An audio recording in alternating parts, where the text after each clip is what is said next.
Imagine being imprisoned because your cousin is deemed a criminal. How fair is this? If I were to tell you this is the fate meted out to a plant, would you believe me? Well, it is true. This is the fate given to hemp, a member of the cannabis sativa family. Despite marijuana was used in cultural practices and for medicinal purposes in many countries for centuries, it was outlawed in the 20th century. The United Nations Single Convention on Narcotic Drug 1961, under Article 2, states that the opium poppy, the coca bush, the cannabis plant, poppy straw, and the cannabis leaves are subject to the control measures prescribed. This caused the hemp to be classified as a drug, despite it contains very low levels of tetrahydrocannabinol, THC, the psychoactive ingredient in marijuana that gives you the high feeling. Guyana signed on to the UN Single Convention on Narcotic Drug on June 15, 2002 and remains a signatory. This means cultivating, harvesting, using, or being in possession of any part of the cannabis plant is illegal in Guyana, whether it's marijuana or hemp. But many developed countries have been cultivating hemp for its industrial benefits.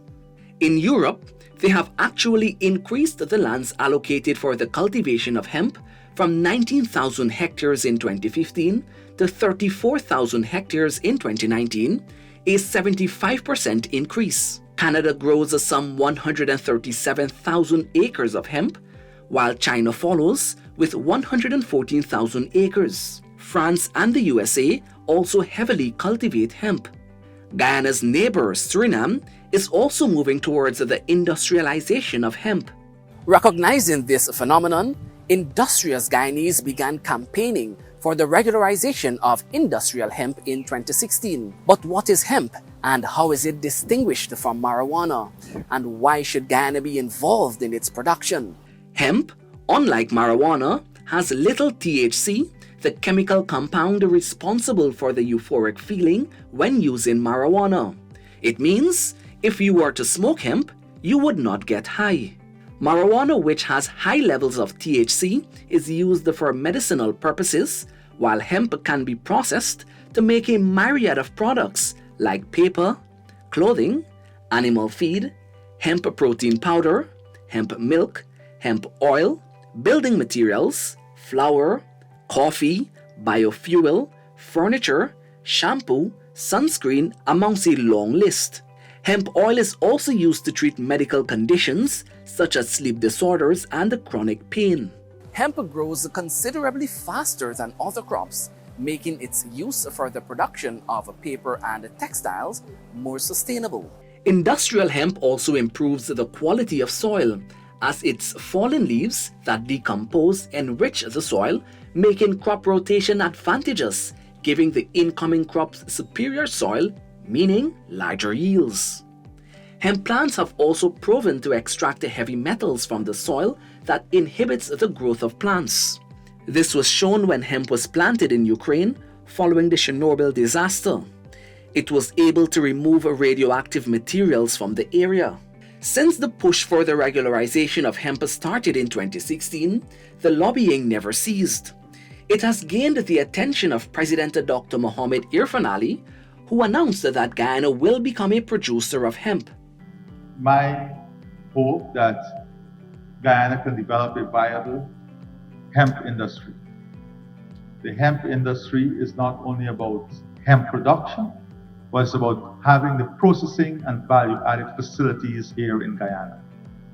And these are industries that can generate jobs. These are industries that bring high-value returns in terms of the processing and value-added aspect. The president of Guyana is confident that marijuana plantations are distinguishable from the hemp industry.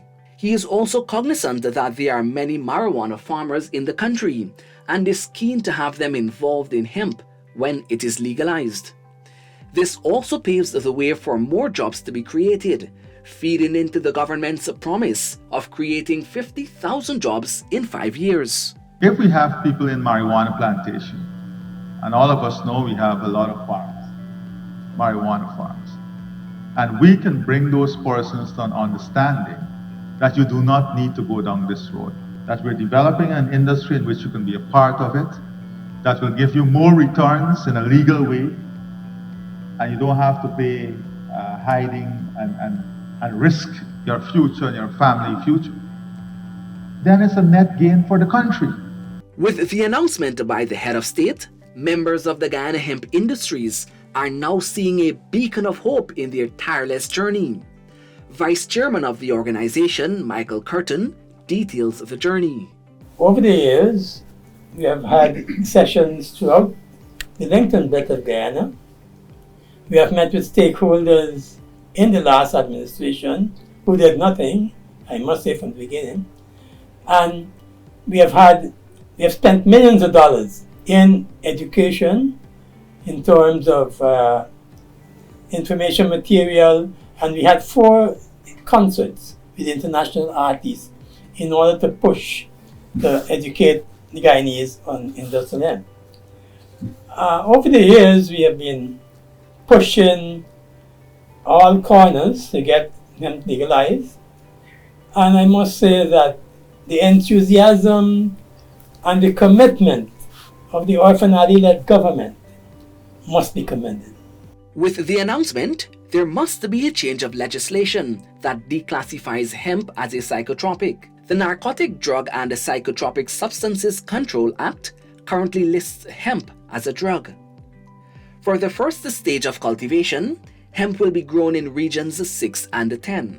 Already, an area has been identified for cultivation and processing. In Region 6, the DHI will be establishing at Maro, East Bank Berbice, an old agriculture plantation, a hemp agro-industrial zone. This will be cultivation and processing of the crop. We are also going to set up at Palmaro, on the quarantine, a hemp training academy, which will train farmers not only from Region 6, but throughout the country in hemp cultivation, marketing, and so on. So hemp is on the move, and the industry is ready to lift off. The farmers are excited. According to the Global Industrial Hemp Markets Report 2021 to 2028, the industrial hemp market is expected to reach US $12 billion by the year 2028.